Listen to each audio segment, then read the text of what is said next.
Hello ವಿದ್ಯಾರ್ಥಿಗಳೇ, ಈ ಒಂದು ವಿಡಿಯೋದಲ್ಲಿ ನಾವು ನಿಮ್ಮ ಬಿಕಾಮ್ ನಲ್ಲಿ ಬರುವಂತಹ ಮ್ಯಾನೇಜ್ಮೆಂಟ್ ಅಕೌಂಟ್ ಸಬ್ಜೆಕ್ಟ್ ನಲ್ಲಿ ಬರುವಂತಹ ಫಂಡ್ಸ್ ಫ್ರಮ್ ಆಪರೇಷನ್, ಸೊ ಅದಕ್ಕೆ ಸಂಬಂಧಪಟ್ಟಂತೆ ಯಾವ ರೀತಿ ಪ್ರಶ್ನೆ ಕೇಳ್ತಾರೆ, ಫಾರ್ಮ್ಯಾಟ್ ಏನಿರುತ್ತೆ ಹಾಗೂ ಯಾವ ರೀತಿ ನೀವು ಉತ್ತರವನ್ನು ಬರಿಬೇಕು ಅನ್ನೋದನ್ನ ಈ ವಿಡಿಯೋದಲ್ಲಿ ಡಿಸ್ಕಷನ್ ಮಾಡೋಣ.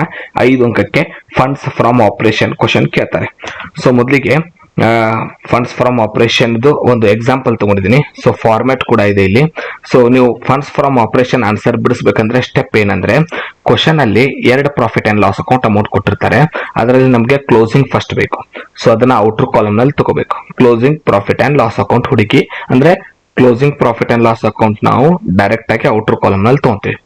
ಮತ್ತೆ ಓಪನಿಂಗ್ ಇರುತ್ತಲ್ಲ, ಅದನ್ನ ಏನ್ ಮಾಡ್ತೀವಿ, ಮೈನಸ್ ಹೆಡ್ಡಿಂಗ್ ನಲ್ಲಿ, ನಾನ್ ಆಪರೇಟಿಂಗ್ ಇನ್ಕಮ್ ಹೆಡ್ಡಿಂಗ್ ನಲ್ಲಿ ಮೈನಸ್ ನಲ್ಲಿ ಇನ್ನರ್ ಕಾಲಮ್ ನಲ್ಲಿ ತಗೊಂತೀವಿ. ಇದಾದ ನಂತರ ಕ್ವಶನ್ ಅಲ್ಲಿ ರಿಸರ್ವ್ ಹುಡುಕ್ಬೇಕು. ರಿಸರ್ವ್ ನಲ್ಲಿ 2 ವಿಧ, general reserve, reserve fund. So ಮೊದಲಿನ ಅಮೌಂಟ್ ಗಿಂತ ಎರಡನೇ ಅಮೌಂಟ್ ಹೆಚ್ಚಿಗೆ ಇದ್ರೆ ಅದನ್ನ ಇನ್ಕ್ರೀಸ್ ಅಂತ ಕರಿತೀವಿ. ಸೊ ಇನ್ಕ್ರೀಸ್ ಆದ್ರೆ ಪ್ಲಸ್ ನಲ್ಲಿ, ಒಂದ್ ವೇಳೆ ಅದು ಕಡಿಮೆ ಆಗಿದ್ರೆ, ಡಿಕ್ರೀಸ್ ಆಗಿದ್ರೆ ಮೈನಸ್ ನಲ್ಲಿ. ಫಸ್ಟ್ ಫಾರ್ಮೆಟ್ ಮೊದಲು profit and loss account. First format ಏನು, profit and loss account. 2 amount ಇರುತ್ತೆ. ಕ್ಲೋಸಿಂಗ್ ನ ಫಸ್ಟ್ ಗೆ ಬರೋದು ಔಟರ್ ಕಾಲಮ್ ನಲ್ಲಿ ತಗೋದು. ಓಪನಿಂಗ್ 2 ಅಮೌಂಟ್ ಇರುತ್ತಲ್ಲ, ಅದು ಓಪನಿಂಗ್. ಮೊದಲೇ ಅಮೌಂಟ್ ನಾವು ಮೈನಸ್ ಹೆಡ್ಡಿಂಗ್ ನಲ್ಲಿ ತಗೋದು. ಮೊದಲೇ ಅಮೌಂಟ್ ನಾವು ಓಪನಿಂಗ್ ಅಂತ ಕರಿತೀವಿ, ಎರಡನೇ ಅಮೌಂಟ್ ನಾವು ಕ್ಲೋಸಿಂಗ್ ಅಂತ ಕರಿತೀವಿ. ಸೊ ಫಸ್ಟ್ ನೀವು ಪ್ರಾಫಿಟ್ ಅಂಡ್ ಲಾಸ್ ಅಕೌಂಟ್ ಹುಡುಕ್ಬೇಕು ಕ್ವಶನ್ ಅಲ್ಲಿ. ಆಮೇಲೆ ರಿಸರ್ವ್ಸ್ ಗಳನ್ನ ಹುಡುಕ್ಬೇಕು. ರಿಸರ್ವ್ಸ್ ಒಂದೊಂದ್ಸಲ 2 ಕೊಟ್ಟಿರ್ತಾರೆ, ಒಂದೊಂದ್ಸಲ ಒಂದೇ ಕೊಟ್ಟಿರ್ತಾರೆ. ಯಾವುದು ರಿಸರ್ವ್ಸ್ ಅಂದ್ರೆ general reserve, reserve fund, capital reserve. ಈ 3 ರಿಸರ್ವ್ ನಲ್ಲಿ general reserve, reserve fund, capital reserve. So ಈ 3 ರಿಸರ್ವ್ ನಲ್ಲಿ ಯಾವುದೇ ರಿಸರ್ವ್ ಕೊಡ್ಲಿ, ಫಸ್ಟ್ ಅಮೌಂಟ್ ಗಿಂತ ಸೆಕೆಂಡ್ ಅಮೌಂಟ್ ಹೆಚ್ಚಿಗೆ ಇದ್ರೆ ಅದನ್ನ ಇನ್ಕ್ರೀಸ್ ಅಂತ ಕರಿತೀವಿ, ಪ್ಲಸ್ ನಲ್ಲಿ ತಗೋತೀವಿ. 1ನೇ ಅಮೌಂಟ್ ಕೊಟ್ಟಿರ್ತಾರಲ್ಲ, ಅದಕ್ಕಿಂತ 2ನೇ ಅಮೌಂಟ್ ಕಡಿಮೆ ಕೊಟ್ಟಿದ್ರೆ ಅದನ್ನ ಡಿಕ್ರೀಸ್ ಅಂತ ಕರಿತೀವಿ. ಕಡಿಮೆ ಕೊಟ್ಟಿದ್ರೆ ಡಿಕ್ರೀಸ್ ಅಂತ ಕರಿತೀವಿ 2ನೇ ಅಮೌಂಟ್ ನ. ಸೊ ಅದನ್ನ ನಾವು ಮೈನಸ್ ನಲ್ಲಿ ತಗೋತೀವಿ. ಸೊ ನೆಕ್ಸ್ಟ್ ನೀವು ಹುಡುಕ್ಬೇಕಾಗಿರೋದು 2ನೇ format reserves. Third format intangible asset ನ ನೀವು ಹುಡುಕ್ಬೇಕು. ಸೊ ಇಂಟ್ಯಾಂಜಿಬಲ್ ಅಸೆಟ್ ಅಂದ್ರೆ ಯಾವುದು, good will, patent, copyright, preliminary expenses. ಇವು 4 ಐಟಮ್ಗೆ ಇಂಟ್ಯಾಂಜಿಬಲ್ ಅಸೆಟ್ ಅಂತ ಕರೀತಾರೆ.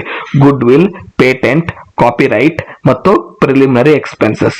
ಇವೇನಾದ್ರೂ 1ನೇ ಅಮೌಂಟ್ ಗಿಂತ 2ನೇ ಅಮೌಂಟ್ ಕಡಿಮೆ ಇದ್ರೇನೆ ಅದನ್ನ ನಾವು ರಿಟರ್ನ್ ಆಫ್ ಅಂತ ಕರಿತೀವಿ. ಸೊ ನಾನು ಇಲ್ಲಿ ಗುಡ್ ವಿಲ್ ರಿಟರ್ನ್ ಆಫ್ ಅಂತ ಬರ್ದಿದ್ದೀನಿ. ಹಾಗೇನೆ ಪೇಟೆಂಟ್ ಇದ್ರೆ patent return of, copyright return of, preliminary expenses return of. ಕಡಿಮೆ ಇದ್ರೇನೆ ಪ್ಲಸ್, ಹೆಚ್ಚಿಗೆ ಇದ್ರೇನೆ ಮೈನಸ್. ಅದನ್ನ ಕ್ರಿಯೇಟೆಡ್ ಅಂತ ಕರಿತೀವಿ. ಹಾಗೇನೆ ಕ್ವಶನ್ ಅಲ್ಲಿ ಡೆಪ್ರಿಸಿಯೇಷನ್ ಬಂದಿದ್ರೆ ಮೈನಸ್ ನಲ್ಲಿ, ಪ್ಲಸ್ ನಲ್ಲಿ. ಅಪ್ರಿಸಿಯೇಷನ್ ಬಂದಿದ್ರೆ ಮೈನಸ್ ನಲ್ಲಿ. ಯಾವ್ದಾದ್ರು asset, depreciation on machinery, appreciation on building, ಈ ರೀತಿ ಬಂದಿರುತ್ತೆ. So depreciation plus, appreciation minus.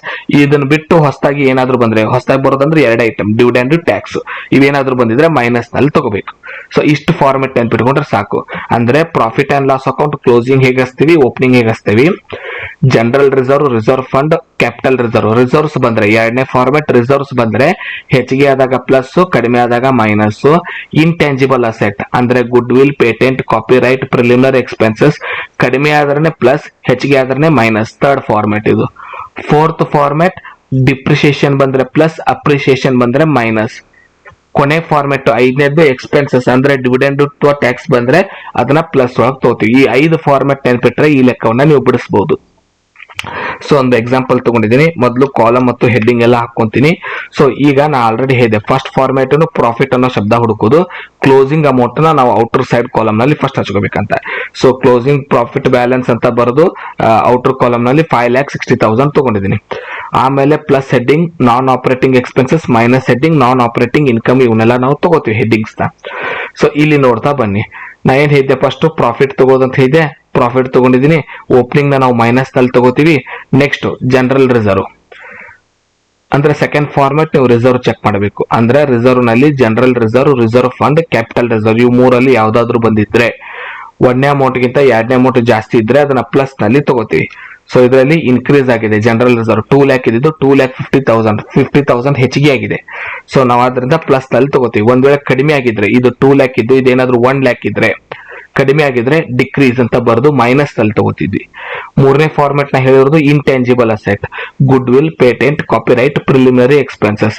So 2 ಇದೆ ಇದರಲ್ಲಿ, ಗುಡ್ ವಿಲ್ ಇದೆ, ಪ್ರಿಲಿಮಿನರಿ ಎಕ್ಸ್ಪೆನ್ಸಸ್ ಇದೆ. ಗುಡ್ ವಿಲ್ ಮೊದಲು 1 ಲ್ಯಾಕ್ ಇದ್ದು 80, ಕಡಿಮೆ ಆಗಿದೆ 20,000. ಸೊ ಅದನ್ನ ಪ್ಲಸ್ ಒಳಗೆ ತಗೋತೀವಿ ಗುಡ್ ವಿಲ್ ನ. ಅದನ್ನ ನಾವು ರಿಟರ್ನ್ ಆಫ್ ಅಂತ ಬರಿತೀವಿ. ಪ್ರಿಲಿಮಿನರಿ ಎಕ್ಸ್ಪೆನ್ಸಸ್ ನೋಡಿ 30,000 ಇದ್ದು 20,000, ಇದು ಕೂಡ ಕಡಿಮೆ ಆಗಿದೆ. ಸೊ ಪ್ಲಸ್ ನಲ್ಲಿ ತಗೋತೀವಿ.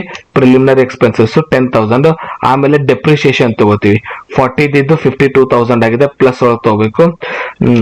ನೆಕ್ಸ್ಟ್ ಪ್ರಿಲಿಮಿನರಿ ಎಕ್ಸ್ಪೆನ್ಸಸ್ ತಗೊಂಡ್ವಿ, ಡೆಪ್ರಿಸಿಯೇಷನ್ ತಗೊಂಡ್ವಿ, ಗುಡ್ ವಿಲ್ ತಗೊಂಡ್ವಿ, ಜನರಲ್ ರಿಸರ್ವ್. ಮತ್ ಯಾವುದೇ ಐಟಮ್ ಉಳಿದಿಲ್ಲ. So opening profit and loss account ಒಂದೇ ಇರೋದು, ಅದನ್ನ ಮೈನಸ್ ನಲ್ಲಿ ತಗೋತೀವಿ ಅಂತ ಫಾರ್ಮೆಟ್ ನಲ್ಲಿ ತಿಳಿಸಿ ಹೇಳಿದ್ದೆ ನಾನು. ಸೊ ಮೈನಸ್ ನಲ್ಲಿ ಅದನ್ನ ತಗೋತೀನಿ. ಇವಾಗ ಏನ್ ಮಾಡ್ಕೋಬೇಕು, ಈ ಪ್ಲಸ್ ನಲ್ಲಿರೋ ಟೋಟಲ್ ನ ಔಟರ್ ಕಾಲಮ್ ನಲ್ಲಿ ಹಚ್ಕೋಬೇಕು. ಮೈನಸ್ ನಲ್ಲಿ ಬಂದಿರೋ ಐಟಮ್ ಟೋಟಲ್ ಮಾಡ್ಕೊಂಡು ಔಟರ್ ಕಾಲಮ್ ನಲ್ಲಿ ಹಚ್ಕೋಬೇಕು.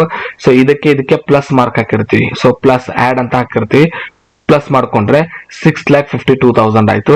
ನೆಕ್ಸ್ಟ್ ಮೈನಸ್ 6 lakh ಮಾಡಿದ್ರೆ ಬ್ಯಾಲೆನ್ಸ್ ಉಳಿಯೋ ಅಮೌಂಟ್ 52,000 ಉಳಿತು. ಸೊ ಈ ರೀತಿಯಾಗಿ ಪ್ರಾಬ್ಲಮ್ ಸಾಲ್ವ್ ಮಾಡಬೇಕು. 5 ಫಾರ್ಮ್ಯಾಟ್ ಇದೆ ಇದಕ್ಕೆ. ಮೊದಲು ಪ್ರಾಫಿಟ್ ಅಂಡ್ ಲಾಸ್ ಅಕೌಂಟ್ ತಗೋಬೇಕು, ಸೆಕೆಂಡ್ ರಿಸರ್ವ್ ತಗೋಬೇಕು, ಥರ್ಡ್ ಇಂಟ್ಯಾಂಜಿಬಲ್ ಅಸೆಟ್ ತಗೋಬೇಕು, ಫೋರ್ತ್ ಡೆಪ್ರಿಸಿಯೇಷನ್ ಅಪ್ರಿಸಿಯೇಷನ್ ತಗೋಬೇಕು, ಫಿಫ್ತ್ ಎಕ್ಸ್ಪೆನ್ಸಸ್ ತಗೋಬೇಕು.